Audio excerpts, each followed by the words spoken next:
ये सब बकवास सुनकर अपना दिमाग खराब करके बैठी हो। तुझ में दिमाग है या नहीं? मार्केट में जो मैंने अपनी आंखों से देखा, अगर वो नहीं देखती तो मैं इतना परेशान नहीं होती। और उस दिन उस हैदराबाद की क्लाइंट ने इसके बारे में कंप्लेन भी की, पर मैंने नहीं माना। इनफैक्ट बॉस को भी मैंने कन्विंस कर लिया।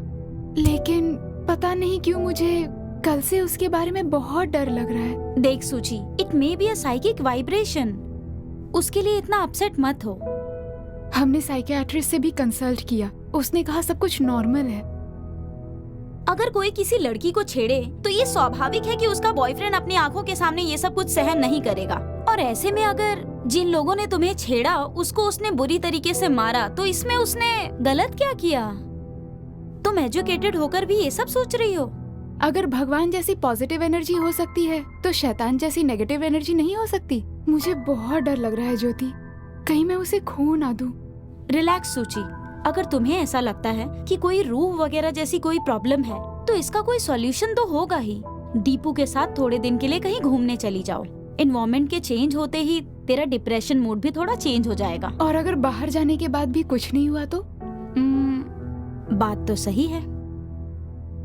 तू एक काम कर, यहाँ वहाँ घूमने के बजाय मेरे अंकल का आयुर्वेदिक सेंटर है, अगर वहाँ गई तो उसका ट्रीटमेंट भी हो जाएगा और तेरा मूड भी चेंज हो जाएगा। अगर तू अभी हाँ कहेगी तो मैं फोन करके अरेंजमेंट करवा देती हूँ। ठीक है। कम ऑन सूची, सब ठीक हो जाएगा। चल अब।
तुम हो? क्या हुआ दीपू, तुम इतने डरे हुए क्यों हो? क्या बताऊं सुची, दरवाजे की घंटी भी बजती है तो खोलने में डर लगता है मुझे। अजीब सी आवाजें मुझे बार बार सुनाई देती हैं।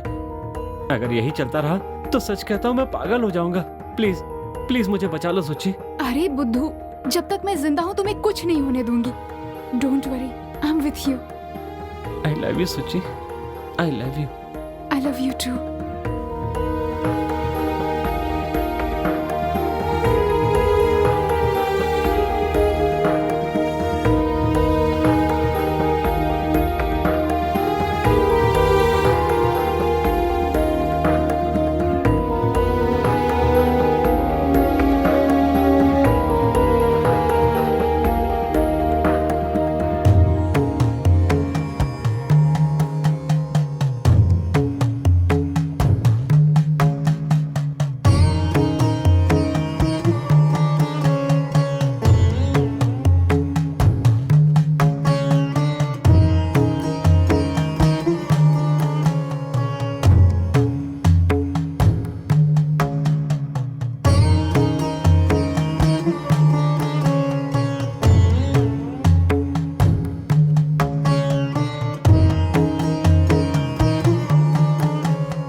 बेटा दीपू। नमस्ते गुरुजी। नमस्ते बेटा दीपू। तुम्हें रात को कोई डरावना भयानक सपना आता है क्या? और फिर उस सपने में तुम्हें कोई बुला रहा है, ऐसा महसूस होता है क्या? ऐसे सपने तो नहीं आते सर, लेकिन क्या? हकीकत में ये चीजें मेरे साथ हो रही हैं सर। अच्छा। यही कुछ 8-10 महीने से पता नहीं क्यों मेरे घर जाते ही कोई मेरे आगे पीछे आसपास घूम रहा है, मुझे अपने पास बुला रहा है, ऐसा लगता है। ठीक है, ये बात तुमने अपने माँ बाप को बताई? कहने के लिए कोई मेरा अपना है ही नहीं सर, मैं अनाथ हूँ। ओ माफ करना मुझे। माँ बाप तो नहीं है, लेकिन मेरा एक बहुत अच्छा फ्रेंड है जिसने मुझे हमेशा एक भाई की तरह संभाला है। उसे बता सकता था पर वो 10 दिन पहले चेन्नई गया हुआ है। ठीक है, बढ़िया। क्या तुम्हें प्रेत, भूत, आत्मा, पुनर्जन्म, इन चीजों में विश्वास है क्या? सर वो ठीक है, चलो मेरे साथ।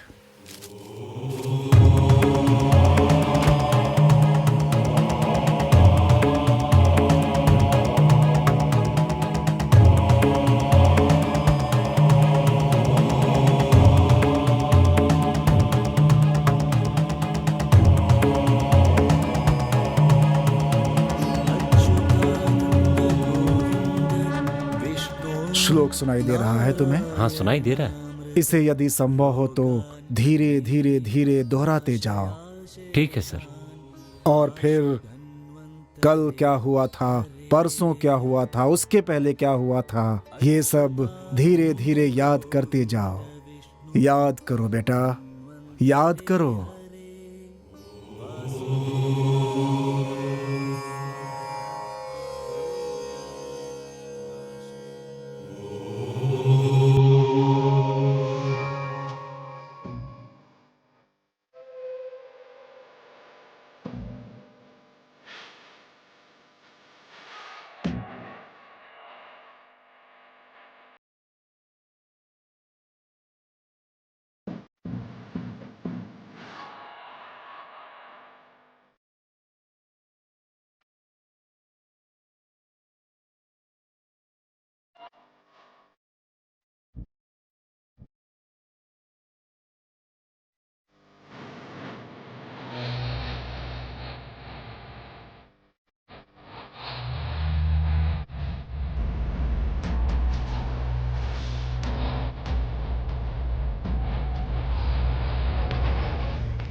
बीदर के नवाब का काम लाजवाब है। बस आपकी दुआ है भाईजान। गुलबर्गा के कवाजे बंदे नवाज से लेकर बीजापुर तक हमारा ही हुक्म चलता है, लेकिन यहाँ भी राज करना चाहते हैं। आप हमसे बड़े हैं, इसका मतलब ये नहीं कि हम आपके गुलाम हैं। मेरे कहने का मतलब गुलामी नहीं है। बस कह दिया ना, शहंशाह अब आगे एक लफ्ज भी नहीं सुनेंगे। गुस्ताखी माफ हो जनाब। बीदर शहंशाह की आन है, शान है। अगर यहाँ किसी ने कदम भी रखा ना तो उसे चीर के रख देंगे, क्योंकि यह किला शहंशाह की जान है। और इस तरह से हैदराबाद प्रांत के नवाब और बीदर प्रांत के नवाब दोनों रिश्ते में सगे भाई होने के बावजूद अधिकार के लोभ ने उनके बीच एक बहुत बड़ी दीवार खड़ी कर दी।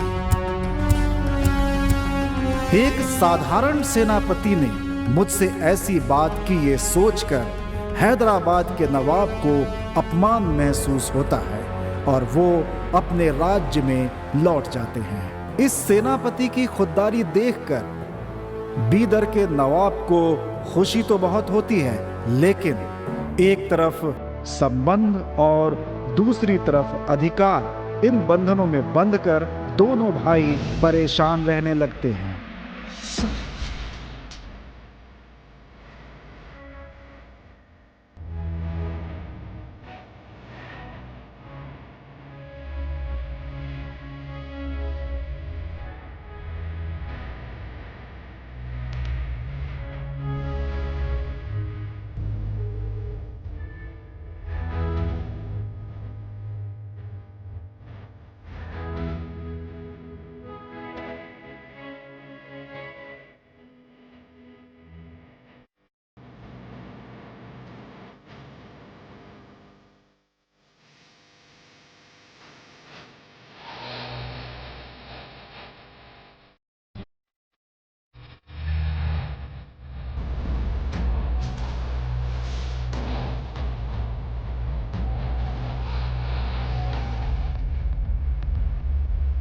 अब तुझसे गुलामी नहीं, बल्कि तुझे मारकर सुल्तान बनकर दिखाऊंगा। और वहां हैदराबाद के नवाब अपने अपमान का बदला लेने की कोशिश में लगा रहता है और साथ ही साथ बीदर पर कब्जा करने का मंसूबा बनाता रहता है। और इधर बीदर के नवाब औरंगाबाद के सफर के दौरान एक सुंदर सी कन्या को देखकर मोहित हो जाते हैं। उसकी 7 पत्नियां होने के बावजूद मैं इस लड़की से शादी करूंगा, ऐसा संदेश उसके माँ बाप को भिजवाते हैं। ये हसीना हमारी अगली बेगम है। राजा के आदेश का उल्लंघन करने की हिम्मत लड़की के माँ बाप में नहीं थी, इसलिए वह ना चाहते हुए भी अपनी सुंदर कन्या का विवाह राजा के साथ कर देते हैं, क्योंकि ये उनके लिए एक गर्व की भी बात थी। वो कन्या नवाब के साथ बीदर के लिए निकल पड़ती है और बीदर की प्रजा बड़े धूमधाम से इन दोनों का स्वागत करती है।